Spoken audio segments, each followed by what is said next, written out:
Nor is it to become discouraged or cynical because it feels like we have none of the answers. No, the answer is to trust in the goodness of the one who does have all the answers. How foolish to trust in our own human abilities and not trust in the God who created us and knows the future like it was the present, because for him it is. And then, of course, the last thing they failed to comprehend was the brevity of life. In verse 14, James introduces one of the most profound questions of the Bible when he asks, what is your life? Now, when he asks that question, he's not asking, what is your life made up of, or what is the consistency or context of your life? He's asking a question about the duration of your life. How long does your life last?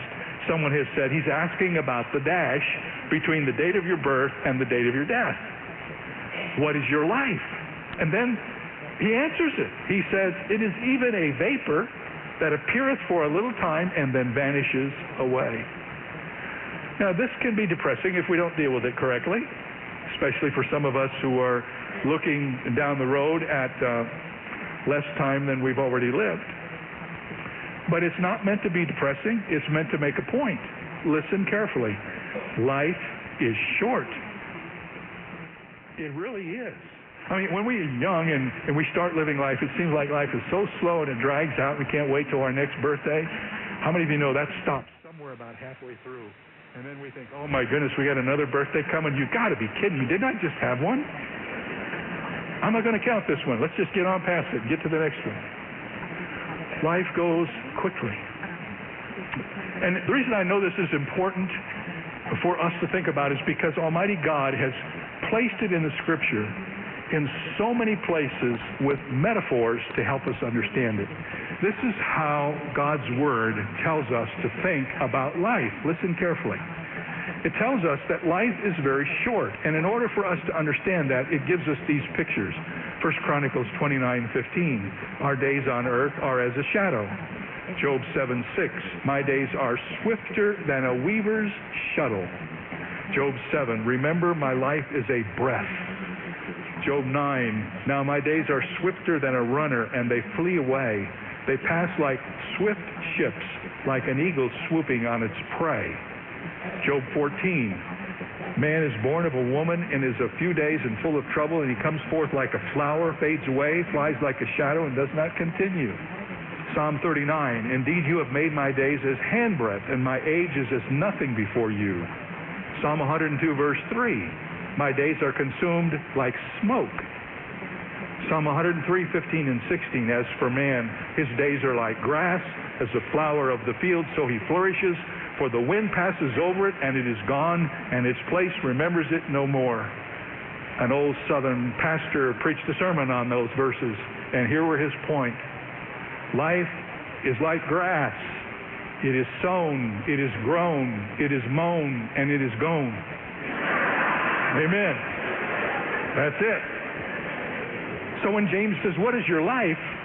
What he's asking is, how long does it last? Why would he ask that question in this context? Well, if you go off on a business trip that's your own doing and you leave God out of it, you can lose a whole bunch of your life in the process. Can I get a witness? And some of you have been on that journey, have you not? You've been on those detours that you get on when you don't reflect on how God wants to lead you. And you lose a whole bunch of that little dash that God has given you. What is your life? But the reason it's in the text here is because these business people were assuming that they had forever to do whatever they wanted to do, and they could plan their future as if it was in their control. How many of you know we don't control life? Not any of us, not one of us. We lost some pretty important people in our culture. Not one of us has not been affected by the personal computer, and one of the geniuses behind all of that's not here anymore. Worth billions and billions of dollars, and couldn't buy one more minute to live. Not one. And none of us can. You see, Jesus tells a story in the New Testament about a very wealthy businessman who looked into the future and decided what he was going to do. This guy was a farmer, and he needed to build bigger barns, and the purpose of building his bigger barns is so that he could make more money, and he was going to retire. You pick that up in Luke chapter 12, where he is saying, I will say to my soul, soul, You have many goods laid up for many years. Take your ease, eat, drink, and be merry. In other words, it's time to play. In the parable that Jesus tells, the man is called a fool. Not because he was planning for the future, but because he thought he was in control of it. On the very night when he had so carefully laid out his plans, he died. On that very night. And he became the fulfillment of the Old Testament proverb that says, do not boast about tomorrow, for you do not know what a day may bring forth. We can do a lot of things as Christians with God over here on the side of the stage. We can make plans. We can determine programs. We can make assumptions. The one thing we can't do is we can't control any of it. We're totally at the mercy of God for it all. So what should our attitude be as we face the uncertain days of the future? I think what the psalmist is trying to help us understand when he writes these words is very clear. Lord, make me to know my end, and what is the measure of my days, that I may know how frail I am. Or try this one, Psalm 90, verse 12. Lord, teach us to number our days, that we may gain a heart of wisdom. What the psalmist is saying is this: it's good for us to see how brief life is so that we can appreciate every single part of it and never take even one day for granted. Amen? I find myself getting up now in the morning, and one of the first things I do is thank God for another day. Do you ever do that? God gives us each day as a gift from heaven. Thank Him for the day you experienced before, the night of sleep that you enjoyed, but for the gift of a new day, because truly life is a gift from God. Needs to be treasured, needs to be appreciated, needs to be valued. But it should never be presumed upon, because our life is in His hands. Now, there's some people that will take this information and they will use the brevity of life as a reason to snatch all of the pleasure out of it. They would say, well, you just live for such a short time, so go find a safe place, live in a bubble, don't ever do anything to put yourself in jeopardy, don't take any risks, just because your life is so short. And then there are others who use the brevity of life as a reason to do nothing. And then there are others who use the brevity of life to go live it up high on the horse every night, every day, eat, drink, and be merry. James tells us that the brevity of life is a reason to walk humbly with God. Just to walk humbly with Him. Just every day walk with God and know, this is God's gift to me this day. These moments are God's gift to me. Thank you, Lord, for giving me this day. Finally, there's one last thing we can do without God. I told you there were three of them. We can do life without God. We can determine life without God. But here at the end of this text, we find these business people are describing life without God. Notice, but now you boast in your arrogance, and all such boasting is evil. Therefore, to him who knows to do good and does not do it, to him it is sin. Now, the key to understanding why these Christian merchants were proud and arrogant is found in verse 16. They planned without God because they thought they were the masters of their fate. They presumed about tomorrow because they thought that nothing could happen outside of their control. They procrastinated because they assumed that they would be able to do tomorrow what they did not do today. In the Greek text, the word arrogance is in the plural, so that the sentence really reads like this: you boast in your arrogances. You were so proud of the fact of what you've done. I did it my way. I did it with nobody helping me. And in many cases, I did it without God. James does not stop there. He tells us how not to do life. And then he tells us how to do life. And the key...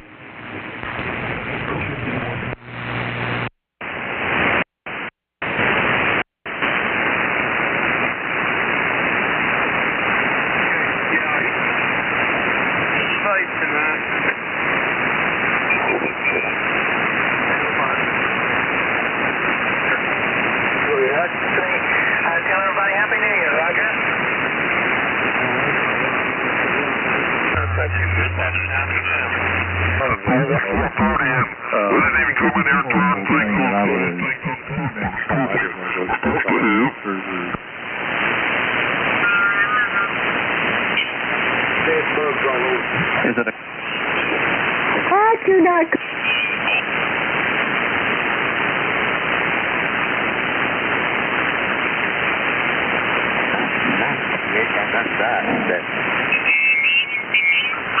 Come to it, you know. Hey, go to our website. Find out about this or that or whatever. The same way with this info thing. And, you know, I see that as, hey. Yeah, I got to permit to talk down here.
Tonight's scripture reading comes from Psalm chapter 88, verses 1 and 2, and then 6 through 18.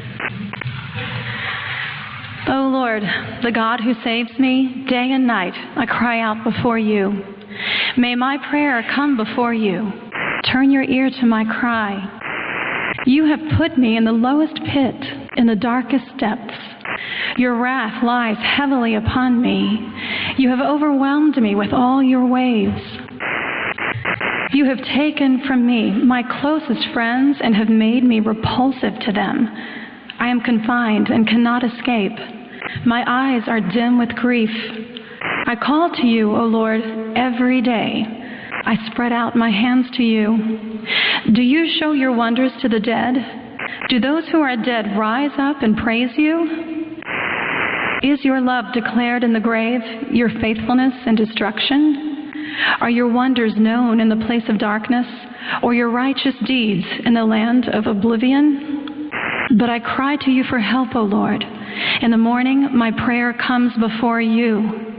Why, O Lord, do you reject me and hide your face from me? From my youth I have been afflicted and close to death. I have suffered your terrors and am in despair. Your wrath has swept over me. Your terrors have destroyed me. All day long they surround me like a flood. They have completely engulfed me. You have taken my companions and loved ones from me. The darkness is my closest friend. This is the word of the Lord.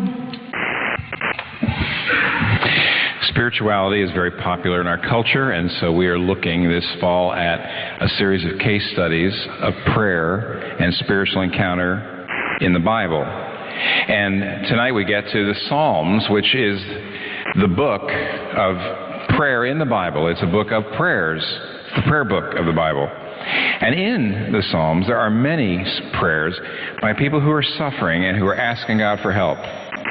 They're asking God for refuge, for rescue, for relief. And almost all of those psalms of petition in trouble end on a note of hope.